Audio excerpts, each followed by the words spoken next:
أعوذ بالله من الشيطان الرجيم بسم الله الرحمن الرحيم الحمد للہ رب العالمین والصلاة والسلام علی نبینا محمد وعلی آلہ وصحبہ اجمعین اما بعد۔ آج ہم اللہ کے فضل و کرم سے کتاب الفوائد کے ساتھ ہیں۔ امام ابن القیم رحمہ اللہ کی عظیم الشان تالیف، جس میں انہوں نے طرح طرح کے فوائد جمع کر دیے ہیں۔ امام صاحب 751 ہجری میں فوت ہوئے، 751۔ امام ابن تیمیہ رحمہ اللہ کے شاگردوں میں سے نمایاں ترین شاگرد ہیں۔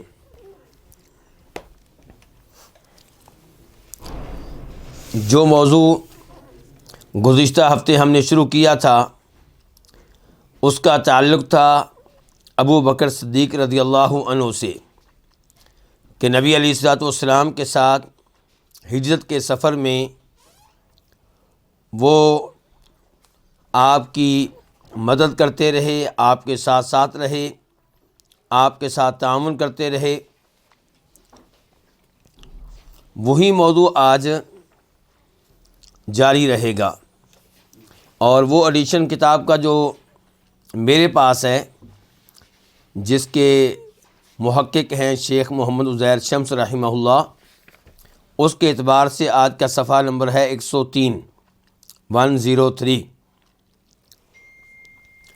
اور جو دوسری کتاب ہے اس کے اعتبار سے صفحہ نمبر بنتا ہے 146 چنانچہ فرماتے ہیں امام القیم رحمہ اللہ: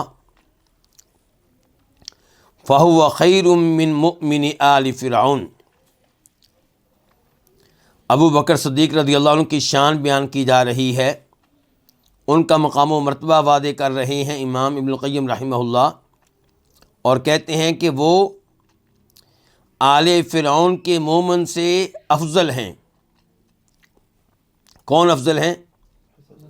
ابو بکر صدیق رضی اللہ تعالی عنہ۔ کیوں افضل ہیں؟ لِأَنَّ ذَلِكَ كَانَ يَكْتُمُ ایمانَ، کیونکہ وہ اپنے ایمان کو چھپائے ہوئے تھے۔ کون؟ آل فرعون کا مومن جو تھا، وہ اپنے ایمان کو چھپائے ہوئے تھا۔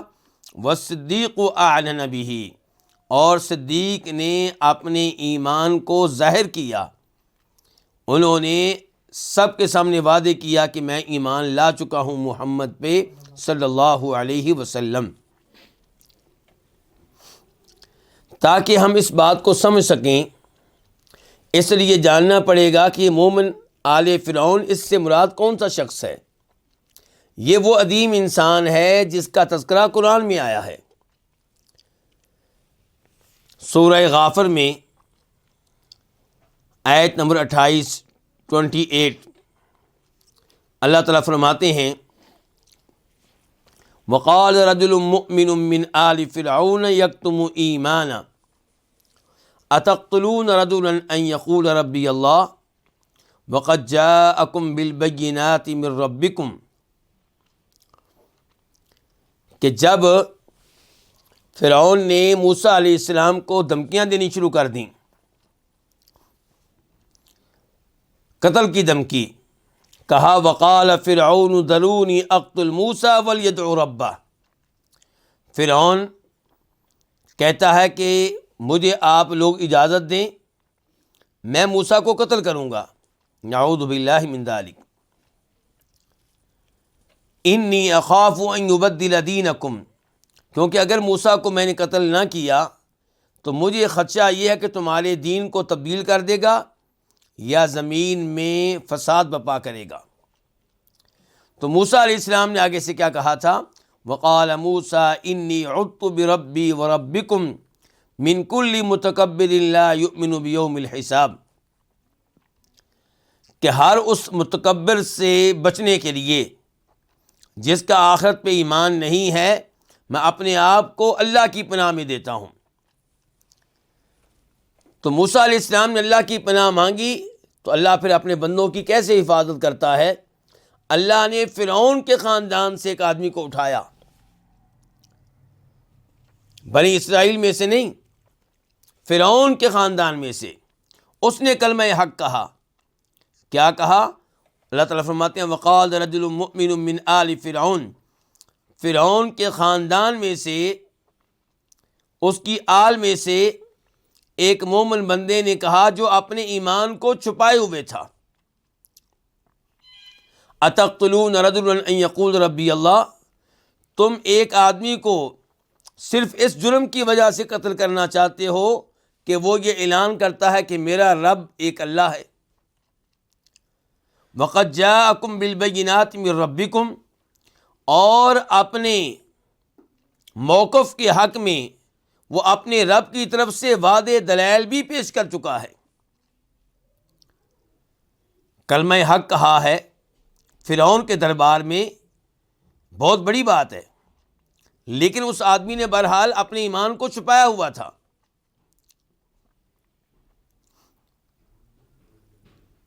تو ہمارے امام ابن القیم رحمہ اللہ کہتے ہیں کہ ابو بکر صدیق رضی اللہ عنہ آل فرعون کے مومن سے افضل اور اس سے بہتر ہیں. کس لحاظ سے؟ کہ موسیٰ علیہ السلام پہ ایمان لانے والا یہ مومن بندہ اپنے ایمان کو چھپائے ہوئے تھا، اور ابو بکر صدیق رضی اللہ عنہ اپنے ایمان کو ظاہر کیے ہوئے تھے. اس معاملے کو مزید سمجھنے کے لیے میں بخاری شریف کی ایک حدیث کی طرف آپ کو لے جانا چاہوں گا، جس کا نمبر ہے 3856 3856. اور بہتر ہوگا کہ اس حدیث کو اور اس موضوع کو ہم پڑھیں تفسیر ابن کثیر سے. امام ابن کثیر رحمہ اللہ سورہ غافر کی آیت نمبر 28 کی تفسیر میں لکھتے ہیں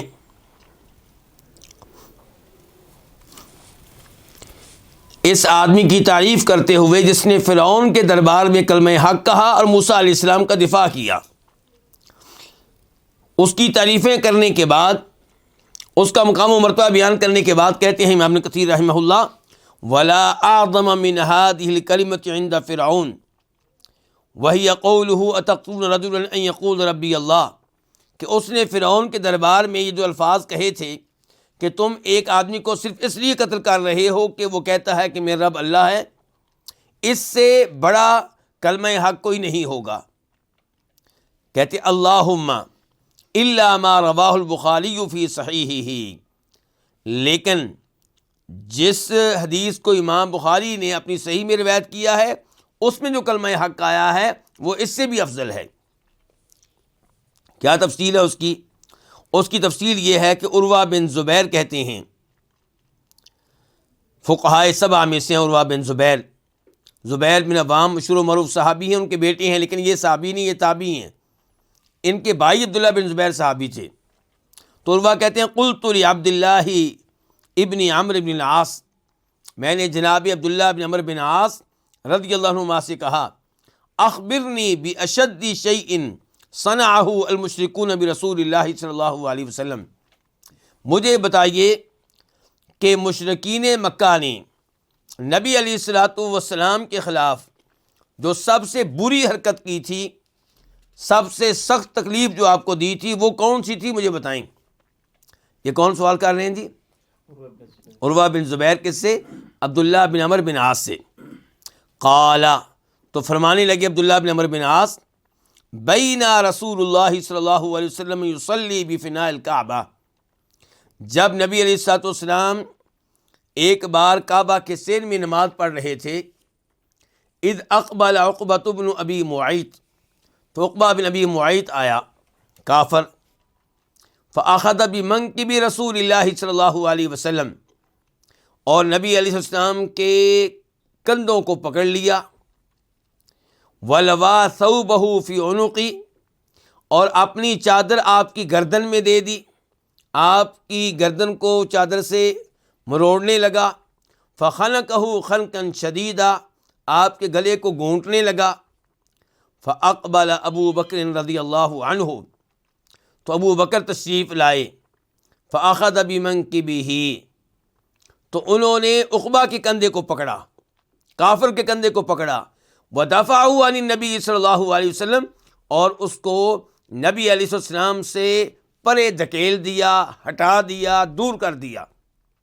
ثم قال، پھر ابو بکر صدیق نے اس موقع پہ قرآن کے وہی الفاظ پڑھے جو اللہ نے بتایا ہے کہ آل فرعون کے مومن نے موسیٰ علیہ السلام کے دفاع میں فرعون کے دربار میں کہے تھے، کہا اتقتلون رجلا ان یقول ربی اللہ وقد جاءکم بالبینات من ربکم، کیا تم ایک آدمی کو اس لیے قتل کرنا چاہتے ہو؟ اب اس آدمی سے مراد کون ہے؟ جناب محمد صلی اللہ علیہ وسلم، کہ وہ یہ کہتے ہیں کہ میرا رب ایک اللہ ہے، اور اس معاملے میں تمہارے پاس واضح دلائل لے کر آئے ہیں۔ تو امام ابن کثیر رحمہ اللہ نے یہ روایت کیوں ذکر کی ہے؟ جی میرا آپ سے سوال ہے، یہ روایت کیوں ذکر کی؟ کیا بتانے کے لیے کہ ابو بکر صدیق نے جو کچھ کیا ہے نبی علیہ السلام کے دفاع میں، آپ کی حمایت میں، وہ اس سے بڑھ کر ہے جو آل فرعون کے مومن نے موسیٰ علیہ السلام کے دفاع میں کیا تھا۔ کیوں؟ اس آدمی نے کلمہ حق کہا، اور بہت بڑی بات ہے، لیکن ابو بکر صدیق رضی اللہ عنہ نے صرف کلمہ حق نہیں کہا، بلکہ ہاتھوں کے ساتھ بھی آپ کا دفاع کیا ہے، آپ کے دفاع میں اپنے ہاتھ بھی استعمال کیے ہیں۔ تو یہ ہے کارنامہ ابو بکر صدیق رضی اللہ تعالی عنہ کا۔ تو اب آپ غور کیجئے امام ابن القیم رحمہ اللہ کے اس عبارت پہ، کہ کہتے ہیں کہ ابو بکر صدیق آل فرعون کے مومن سے افضل ہیں، کیونکہ وہ اپنے ایمان کو چھپائے ہوئے تھا، اور ابو بکر نے اپنا ایمان ظاہر کیا۔ اور یہ فرق وہ ہے جو بیان کیا ہے امام القیم رحمہ اللہ نے۔ دوسرا فرق جو ہمیں معلوم ہوا حدیث کے اوپر غور کرنے سے، وہ یہ کہ موسیٰ علیہ السلام کی طرف سے دفاع کرنے والے مومن نے زبان کے ساتھ دفاع کیا تھا، اور ابو بکر صدیق رضی اللہ عنہ نے زبانی بھی دفاع کیا، اور اس کے لیے اپنے ہاتھ بھی استعمال کیے اور اپنی جان کو خطرے میں ڈالا۔ وَخَيْرٌ مِّن مُؤْمِنِ آلِ یاسین، امام صاحب کہتے ہیں ابو بکر رضی اللہ عنہ آل یاسین کے مومن سے بھی بہتر ہیں۔ کیوں؟ لِأَنَّ ذَلِكَ جَاهَدَ سَاعَةً، کیونکہ آل یاسین کے مومن نے ایک گھڑی جہاد کیا، اور صدیق رضی اللہ عنہ نے کئی سال جہاد میں گزار دیے۔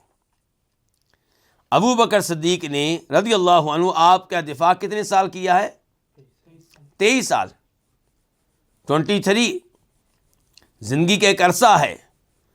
ہجرت کا سفر آپ کے ساتھ طے کیا جو موت کا سفر تھا، اپنی جان کو خطرے میں ڈالا ہے، مدینہ میں آپ کے ساتھ رہے ہیں، ہر جنگ میں، ہر غزوے میں، ہر جہاد میں آپ کے ساتھ کھڑے رہے ہیں۔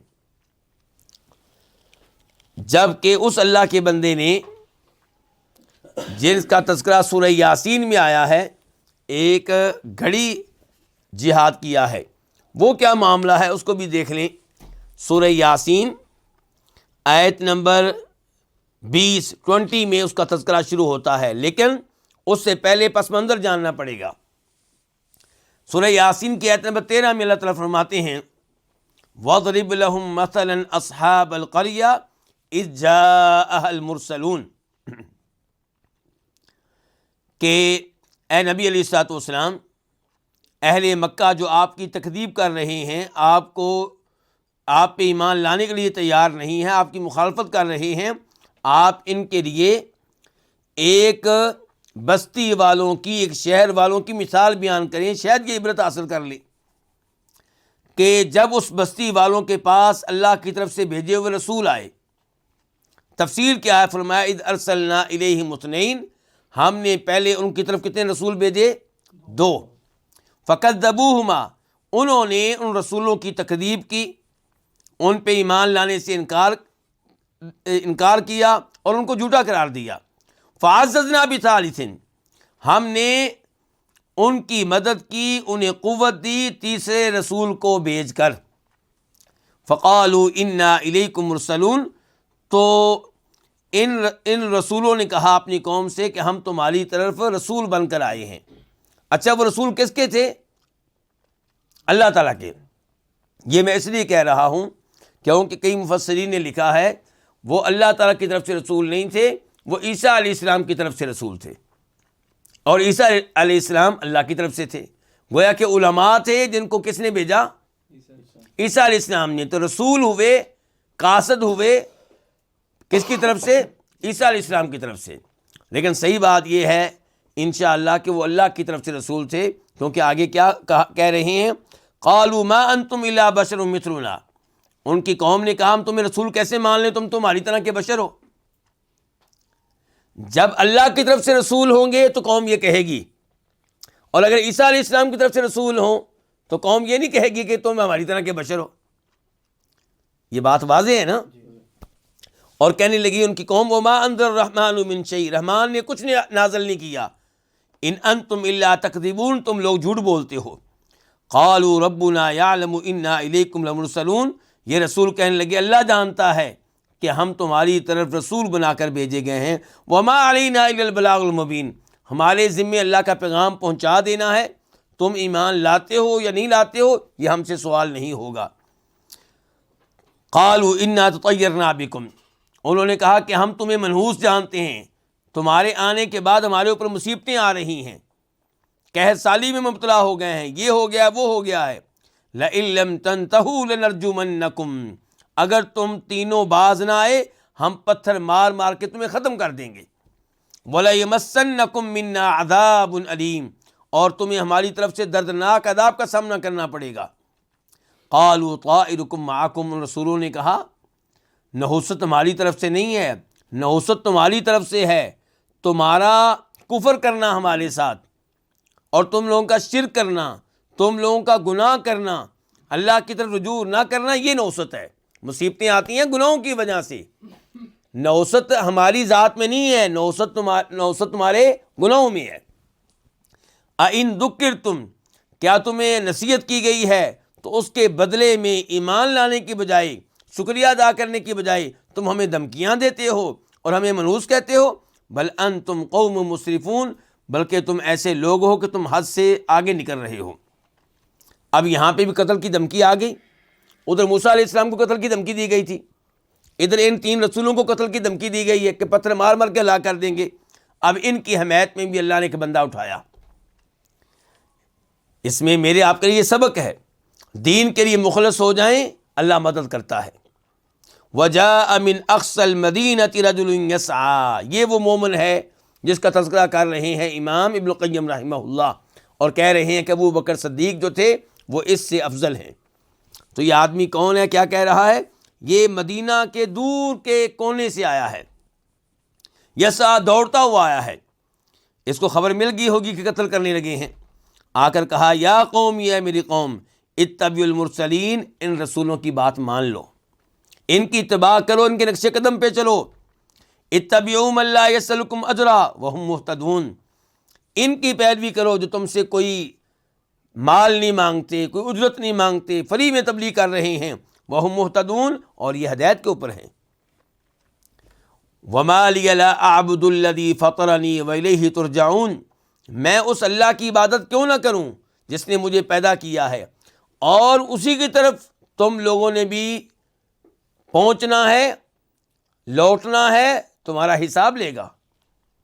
اتخذ من دونہ آلہۃ ان یردنی الرحمن بضر لا تغنی عنی شفاعتہم شیئا ولا ینقذون، کیا میں اللہ کے علاوہ ایسے معبود اپنا لوں کہ اگر رحمان مجھے کوئی تکلیف دینا چاہے، کوئی دکھ پہنچانا چاہے تو ان کی شفاعت مجھے کوئی فائدہ نہیں دے گی، نہ یہ مجھے اللہ کی طرف سے آئی ہوئی مصیبت سے بچا سکتے ہیں۔ انی اذا لفی ضلال مبین، اگر میں ان کو معبود مان لوں پھر تو میں بہت بڑی گمراہی میں واقع ہو جاؤں گا۔ انی آمنت بربکم فاسمعون، میں تمہارے رب پہ ایمان لے آیا ہوں، میری بات دھیان سے سن لو۔ قیل، تو کہا گیا ادخل الجنہ، تو کہاں پہنچ جا؟ جنت میں داخل ہو جا۔ اس سے کیا پتہ چلا کہ قتل ہو چکا ہے، شہید کیا جا چکا ہے، تو کہا جا رہا ہے کہ جنت میں داخل ہو جا. قال، اس نے کہا یا لیت قومی یعلمون. جب اللہ نے اس کو عزت دی، مقام و مرتبہ دیا فوت ہونے کے بعد، تو کہنے لگا کاش میری قوم کو پتہ چل جائے کہ اللہ نے مجھے کتنی عزت دی ہے، ان کو پتہ چل جائے کہ حق کیا ہے، سچ کیا ہے. کاش وہ جان لیں بما غفر لی ربی، کہ میرے رب نے مجھے بخش دیا ہے، وجعلنی من المکرمین، اور اللہ نے مجھے معزز بندوں میں سے کر دیا ہے. تو اب یہ ہے اس آدمی کا جہاد. اس آدمی کا جہاد کتنے سالوں پہ مشتمل ہے؟ وہ آدمی آیا، کلمہ حق ادا کیا، شہید کر دیا گیا اور جنت میں چلا گیا. عظیم انسان ہے، ہمیں اس سے محبت ہے، لیکن ابو بکر صدیق کا مقابلہ نہیں ہے. صحیح بات یہ ہے کہ ابو بکر صدیق رضی اللہ عنہ جتنے بھی نبی گزرے ہیں، جتنے بھی رسول گزرے ہیں، ان کا ساتھ دینے والے جتنے بھی لوگ تھے، ان کے صحابی جتنے بھی لوگ تھے، ان میں سب سے افضل کون ہے؟ ابو بکر صدیق رضی اللہ تعالی عنہ.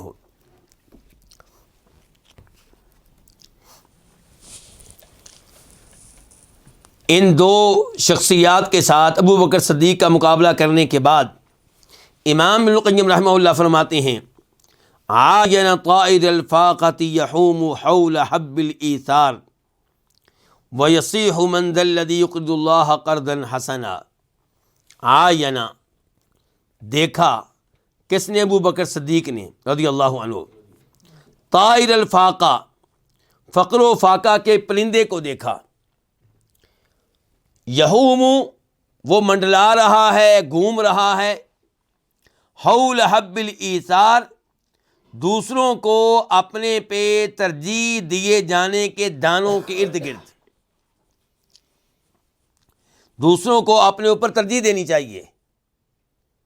یہ جو دانے ہیں ان کے ارد گرد فقر و فاقہ کا پرندہ گھوم رہا ہے، منڈلا رہا ہے. یہ کس نے دیکھا؟ ابو بکر صدیق نے رضی اللہ عنہ.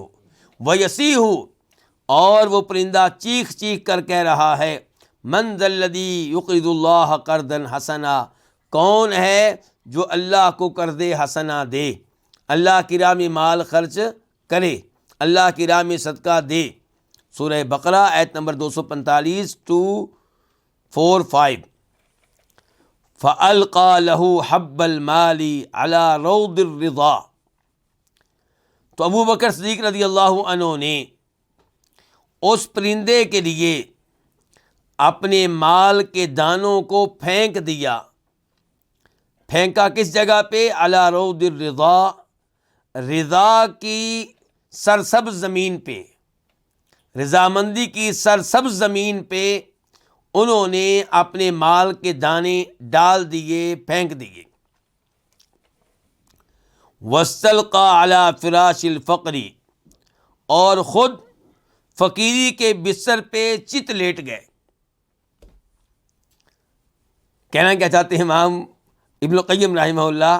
پرندے کی مثال دے کے یہ بتانا چاہتے ہیں کہ ابو بکر صدیق رضی اللہ عنہ نے وہ مال جس کی انہیں بھی ضرورت تھی، لیکن انہوں نے اوروں کو ترجیح دی. اللہ کی راہ میں وہ مال خرچ کیا، اللہ کے رسول کے اوپر خرچ کیا، صحابہ کرام کے اوپر خرچ کیا. کئی صحابہ کرام کو جو غلام تھے آزاد کروایا، جہاد میں یہ مال لگایا، لڑائیوں میں یہ مال لگایا جو کفر کے خلاف لڑی گئیں، اور خود فقیرانہ زندگی بسر کی اور بڑے اطمینان کے ساتھ فقر کے بستر پہ لیٹ گئے.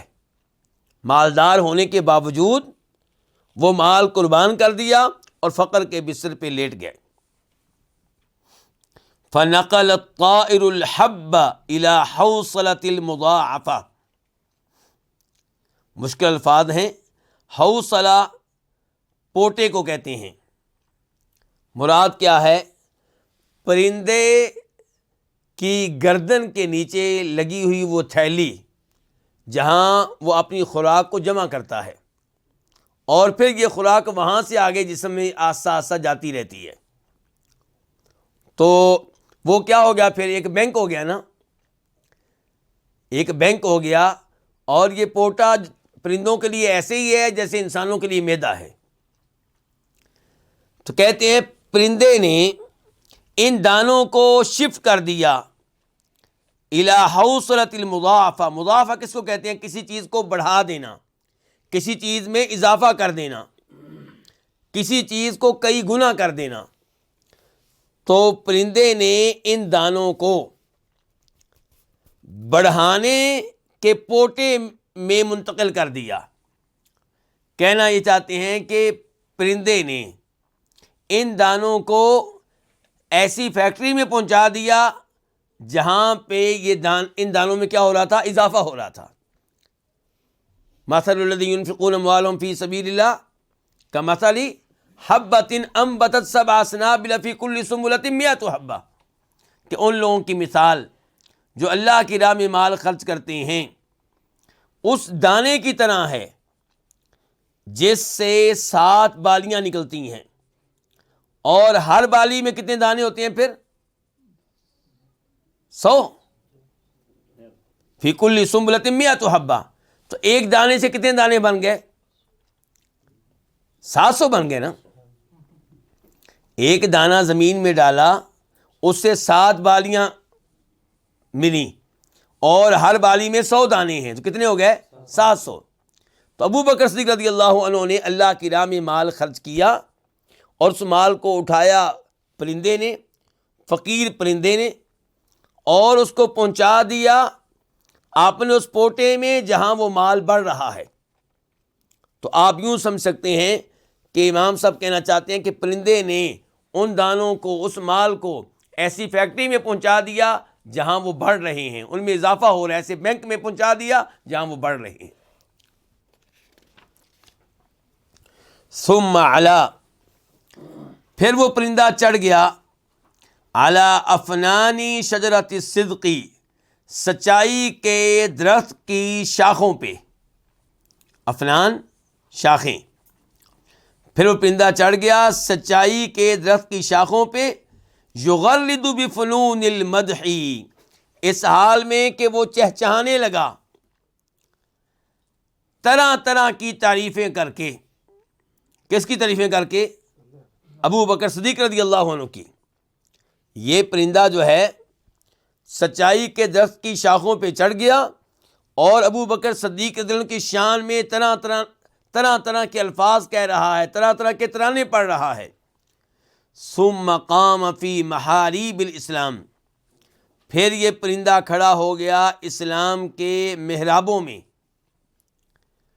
اس حال میں کہ اسلام کے محرابوں میں کھڑے ہو کے وہ یہ اس آیت کی تلاوت کر رہا ہے، وَسَيُجَنَّبُهَا الْأَتْقَى الَّذِي يُؤْتِي مَالَهُ يَتَزَكَّى۔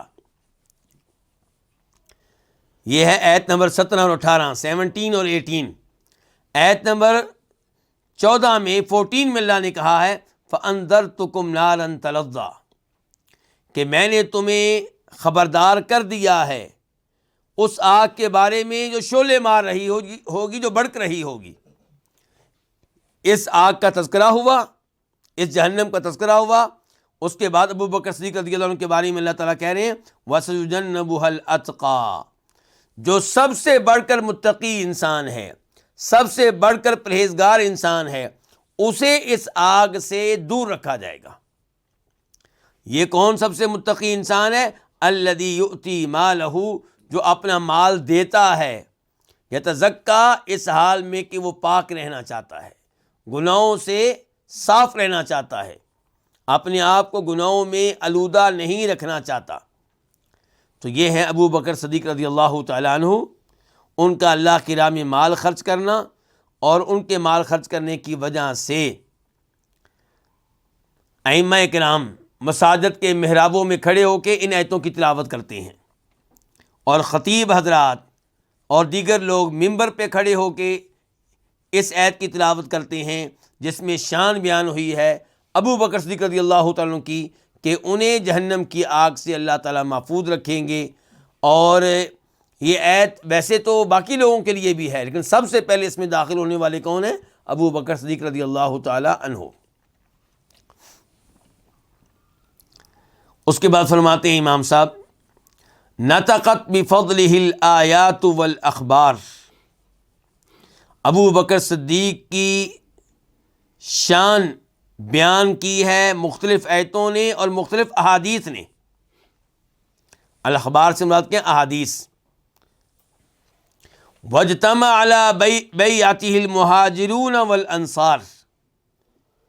آپ کلام دیکھتے جائیں امام القیم رحمہ اللہ کا، ہر جملے کے آخر میں را لے کر آ رہے ہیں. کیا کہتے ہیں؟ نطقت بفضلہ الآیات والاخبار واجتمع علی بیعتہ المہاجرون والانصار فیا مبغضیہ فی قلوبکم من ذکرہ نار کلما تلیت فضائلہ علیہم الصفار اترا لم یسمع الروافض الکفار ثانی اثنین اذ ہما فی الغار. کہتے ہیں کہ ابو بکر صدیق کی شان میں قرآن کی آیتیں کلام کر رہی ہیں اور احادیث کلام کر رہی ہیں، یعنی کہ ان کی شان کو بیان کیا قرآن کی آیتوں نے اور نبی علیہ السلام کی احادیث نے، اور ان کی بیعت پہ اتفاق ہوا، اتفاق کیا مہاجرین نے بھی اور انصار نے بھی، سب نے ان کو خلیفہ مانا. فیا مبغضیہ، اے ابو بکر صدیق سے بغض رکھنے والوں، ان سے نفرت رکھنے والوں، فی قلوبکم من ذکرہ نار، ان کے تذکرے سے تمہارے دلوں میں آگ بھڑک اٹھتی ہے، ان کی شان سن کے تمہیں آگ لگ جاتی ہے. کلما تلیت فضائلہ علیہم الصفار، جب بھی ان کے فضائل پڑھے جاتے ہیں، جب بھی ان کے فضائل بیان کیے جاتے ہیں، ان پہ زرد رنگ چڑھ جاتا ہے، یعنی کہ تمہارے چہرے مرجھا جاتے ہیں، ان پہ زردی چھا جاتی ہے، تم مایوس ہو جاتے ہو ان کے فضائل سن کر، تمہیں خوشی نہیں ہوتی ان کے فضائل سن کر.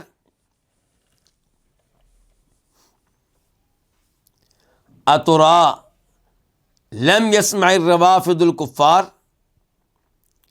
امام صاحب کہتے ہیں کہ آپ کا کیا خیال ہے کہ یہ جو رافضی کافر ہیں، انہوں نے یہ آیت نہیں سنی ابو بکر صدیق کی شان میں کہ ثانی اثنین اذ ہما فی الغار، کہ نبی علیہ الصلوۃ والسلام دو میں سے دوسرے تھے جب کہ وہ دونوں غار میں تھے.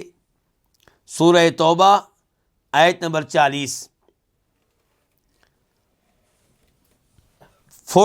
نمبر آیت ہے. اور یہاں پہ ایک تو امام صاحب نے الفاظ کیا استعمال کیے ہیں؟ رافضی کفار. یہاں پہ تذکرہ کن کا ہو رہا ہے؟ رافضیوں کا، جو ابو بکر صدیق رضی اللہ عنہ کو نہیں مانتے، عمر فاروق کو نہیں مانتے.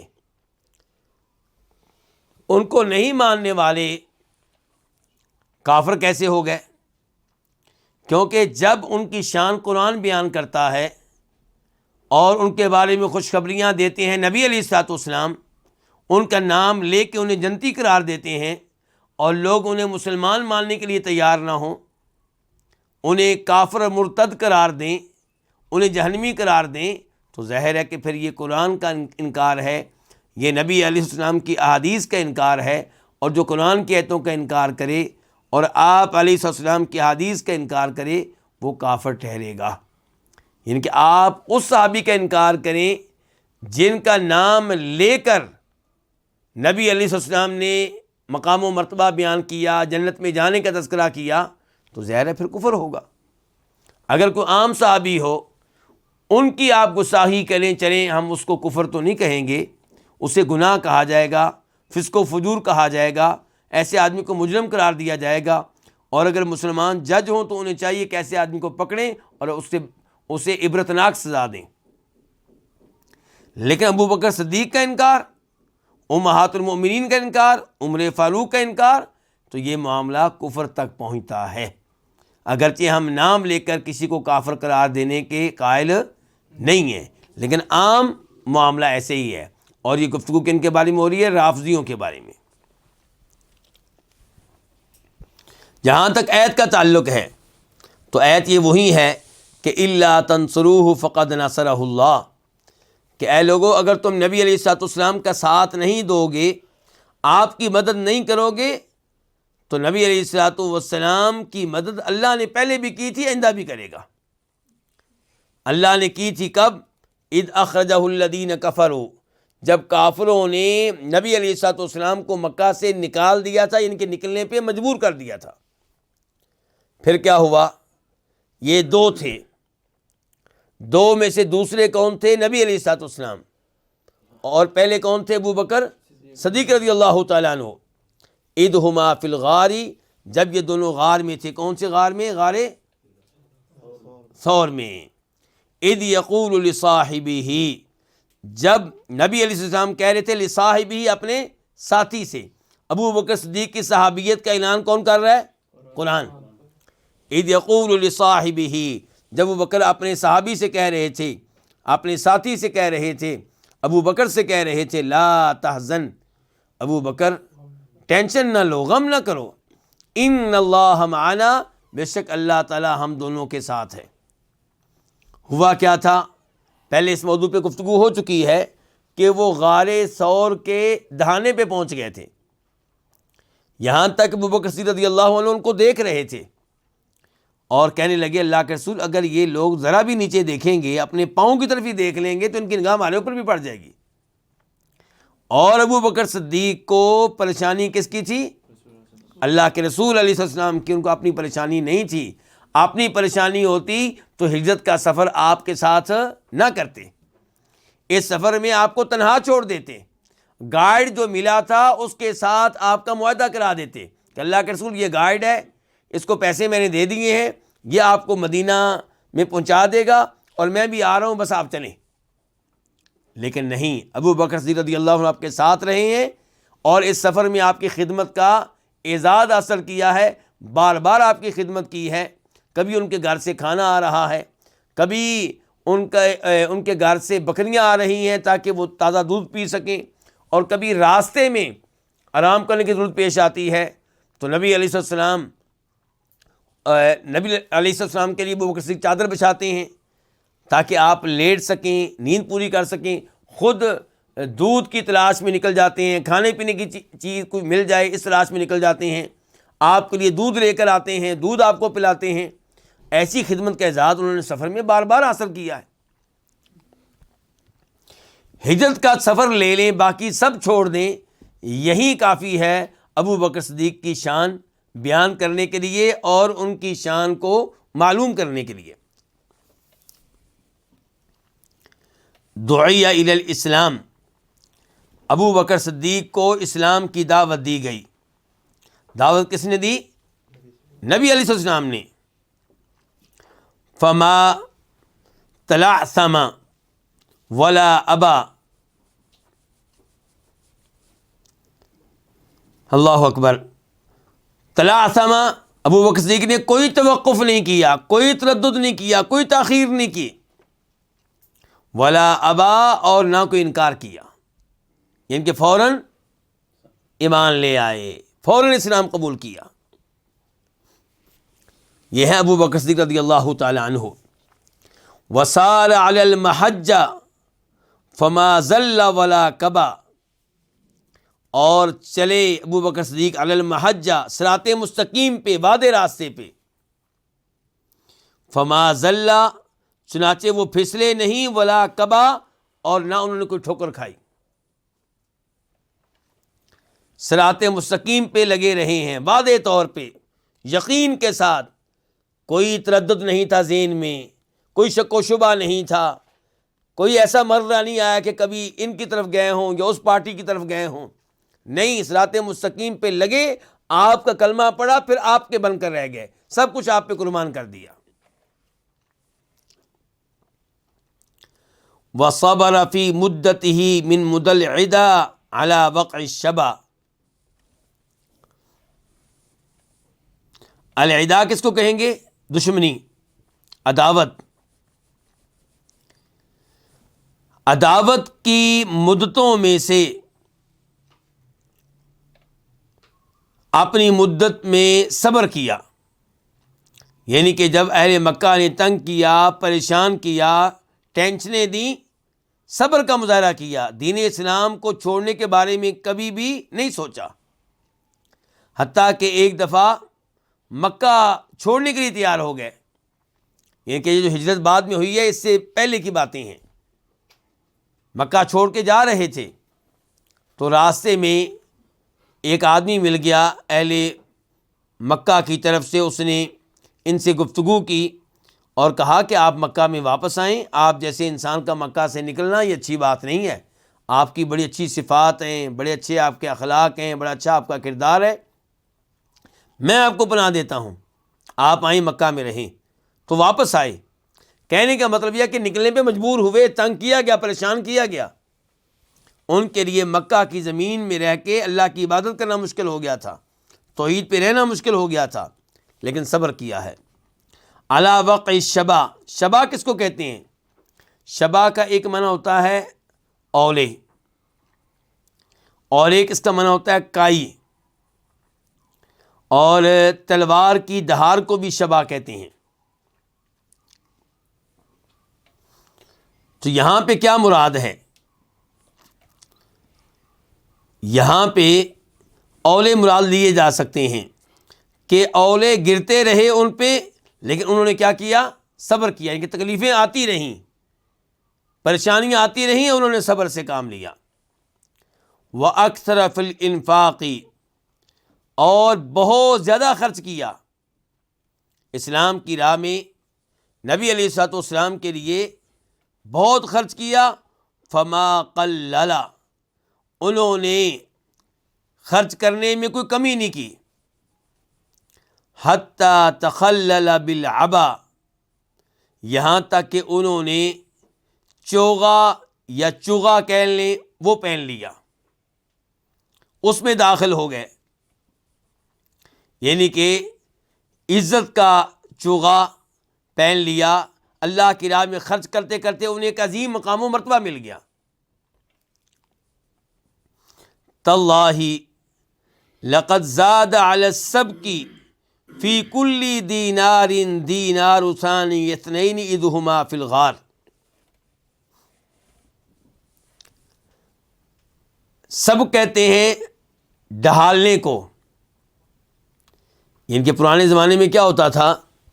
سکے اور کرنسی کسی شکل میں ہوتی تھی؟ دینار اور درہم کی شکل میں. سونے اور چاندی کو ڈھال کے یہ سکے تیار کیے جاتے تھے.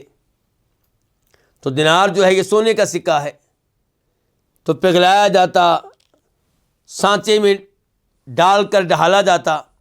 تو کہتے تاللہ, اللہ کی قسم, لقد زاد علی السبق فی کل دینار, کہ ڈھالنے سے, ہر دینار میں ڈھالنے سے ثانی اثنین کا جو دینار ہے وہ بڑا.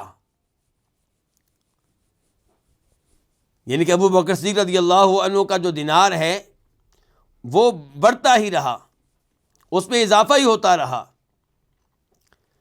ثانی اثنین اذ ہما فی الغار, جب کہ وہ دونوں غار میں تھے. اس کے بعد کہتے ہیں امام صاحب, من کان قرین النبی صلی اللہ علیہ وسلم فی شبابی, نبی علیہ الصلوۃ والسلام کا ساتھی کون تھا جوانی میں؟ جوانی میں نبی علیہ الصلوۃ والسلام کا ساتھ کس نے دیا؟ کس نے اپنی جوانی نبی علیہ الصلوۃ والسلام پہ صرف کر دی؟ آپ کی حفاظت میں, آپ کی حمایت میں, آپ کی دفاع میں کس نے اپنی جوانی لگا دی؟ من ذا الذی سبق الی الایمان من اصحابی, کون ہے جس نے ایمان کی طرف پہل کی, سبقت, دوسروں پہ سبقت لی, من اصحابی, آپ کے صحاب میں سے. یعنی کہ سب سے پہلے ایمان لانے والا کون ہے؟ ابو بکر صدیق رضی اللہ تعالی عنہ ہیں. اپنے اصحاب سے پہلے ایمان لے کر آئے ہیں. من الذی افتا بحضرتہ سریعا فی جوابی, کون ہے؟ اب یہاں پہ جو آپ عبارتیں دیکھ رہے ہیں اس میں کیا آ رہا ہے آخر میں؟ فی شبابی, اصحابی, جوابی, ترابی. تو یہ وزن لے کر آ رہے ہیں امام القیم رحمہ اللہ. تو کہتے ہیں من الذی افتا بحضرتہ سریعا فی جوابی, کون ہے جس نے نبی علیہ السلام کی موجودگی میں فتویٰ دیا جب کہ وہ جواب دینے میں سست رفتار نہیں تھے بلکہ تیز رفتار تھے. یعنی کہ آپ علیہ السلام کی اجازت سے آپ کی موجودگی میں بھی فتویٰ دیا, اور فتویٰ دینے میں کوئی سستی نہیں تھی، یعنی کہ علم کے لحاظ سے بھی بہت آگے ہیں، ایمان لانے میں بھی آگے ہیں، جوانی آپ پہ لٹا دینے میں بھی آگے ہیں۔ من اول من صلی معہ، کون وہ پہلے ہیں جنہوں نے آپ کے ساتھ نماز پڑھی ہے؟ کون ہے؟ ابو بکر صدیق رضی اللہ تعالیٰ عنہ۔ من آخر من صلی بہ، کون وہ آخری ہیں جنہوں نے آپ کے ساتھ نماز پڑھی ہے؟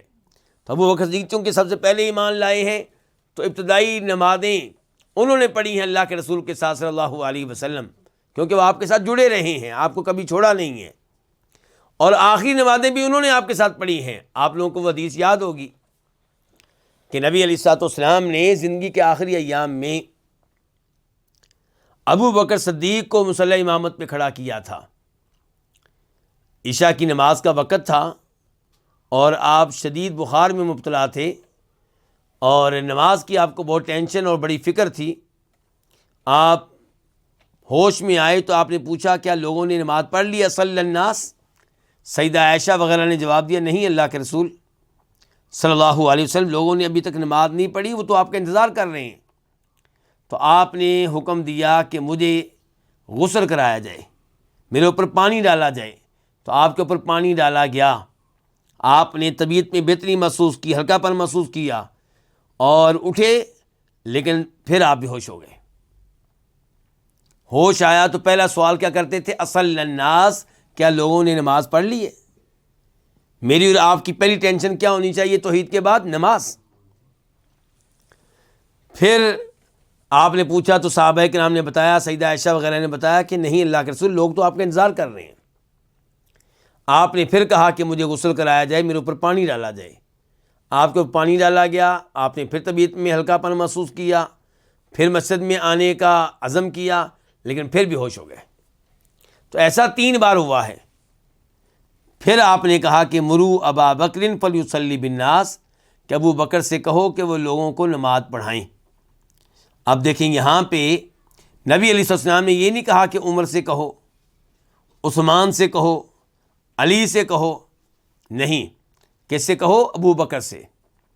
اور اس بات کو آل بیت صحابہ کرام بھی مانتے تھے، جناب علی بھی مانتے تھے۔ یہ تو آج کے لوگوں نے فتنہ کھڑا کر دیا ہے، ورنہ ابو بکر صدیق کی شان کو، عمر فاروق کی شان کو جناب علی اچھی طرح تسلیم کرتے تھے۔